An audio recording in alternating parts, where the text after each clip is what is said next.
Otis and the Scarecrow. It was summer when the Scarecrow first come to the farm where the friendly little tractor named Otis lived, back when the corn was tall and ripe. Otis recalled how the crows had scattered at first. They wanted nothing to do with the Scarecrow, which made the farmer very happy. Otis was also happy. A new friend had come to live on the farm. But when Otis went to welcome him, the Scarecrow didn't smile or say hello. He just stood there, a sour look on his face, staring at the cornfield. After a while, Otis left him alone. When the farm animals came by to greet the Scarecrow, once again, he didn't smile or say hello. He just stood there, that sour look on his face, staring at the cornfield. The animals didn't know what to think. Who was this new creature? The horse curled his lip at the Scarecrow's musty smell. The ducks pointed at his tattered clothes. The little calf and the puppy were frightened by him. Finally, the bull snarled, huffed, and turned away. And the Scarecrow stood there, alone. Summer passed, and by the crows came back around. They perched, picked, and pecked at the Scarecrow. Otis noticed that the Scarecrow didn't shoo them away. He just stood there with that sour look on his face, staring off at the cornfield. Otis puffed a soft sigh and turned to catch up with his friends. Autumn eventually arrived. The days grew shorter and cooler. Harvest time had left the fields bare except for the plump pumpkins dotting the fields orange. Otis began pulling wagons filled with children eager to pick out a pumpkin to carve into a jack-o'-lantern. The farm looked different, but Otis loved the changing seasons, and he worked and played as hard as ever. Put, puff, puttity-chop. It was a splendid time on the farm for being together with family and friends. The cool air drifting through the hills made the animals more rambunctious than ever. A simple game of follow the leader turned into a reckless race over the rolling hills. A game of hide and seek turned to a rowdy rendition of Ring Around the Rosie. The animals playfully circling Otis as he sat counting 1 puff, 2 puff, 3 puffity 4 puff. When Otis tuckered out from all the games, he headed up to the hill to the apple tree. His frisky friends would join him, and when they were all sitting together, Otis would challenge everyone to a different game. The Quiet Game. The Quiet Game is a contest in which everyone must stay quiet and still.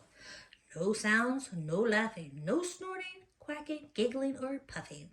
The player who stays quiet the longest wins. Otis knew the animals loved playing any game, even one that challenged them to sit still. To start the game, he would surge his engine to get everyone's attention, taking a deep breath of air and let out a long, soft puff, puff, puttity, shh. Otis would sit quietly and look over the farm. There was a mud pond full with the autumn rains. There was the plump pumpkins dotting the fields orange, and there were shocks of corn fodder all in a row. And there still was the Scarecrow, all alone, staring sternly at the empty cornfield. The puppy was always the first to lose the quiet game. He just couldn't sit still. The bull would twitch his nose, which made the little calf giggle. This made the bull chuckle with a snort, and the bull's snort would amuse the ducks, and their bottoms would wiggle as they held back their giggles. The sight of the ducks' wiggling bottoms would amuse the horse so much that he would roll on the ground, neighing with laughter. At this, the ducks would quack out loud, and soon everyone would be laughing, snorting, quacking, and giggling. This always left Otis the winner, a big grin on his face as he sat under the apple tree with his friends.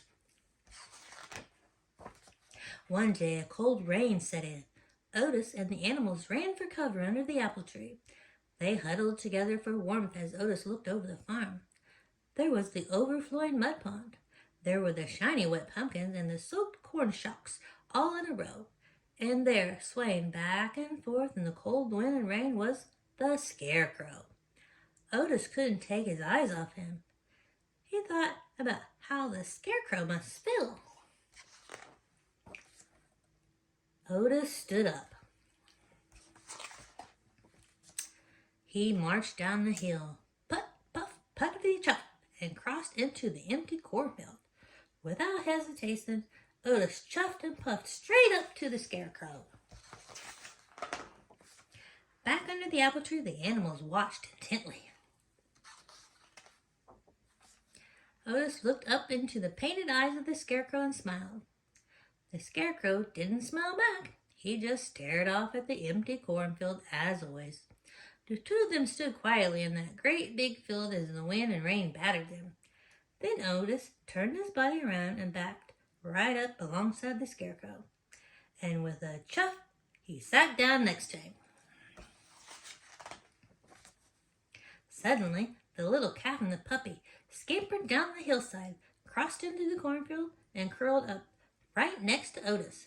Gradually, the cow and the horse ambled down the hillside, and before long, the ducks waddled back their way down too. And finally, the big bull sauntered down into the field, joining the others. Otis surged his engine to get everyone's attention, took in a deep breath of air, and let out a long, soft put, puff, puttity shh. Otis and the animals sat quietly until the puppy couldn't sit still another minute. The bull snorted on the calf's ear, the ducks wiggled their bottoms, and soon everyone was giggling, quacking, laughing, and even puffing. Everyone except the Scarecrow, of course, who never uttered a sound.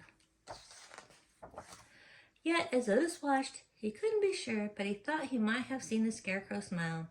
Either way, Otis thought the Scarecrow didn't look so lonely anymore, surrounded by friends. The end.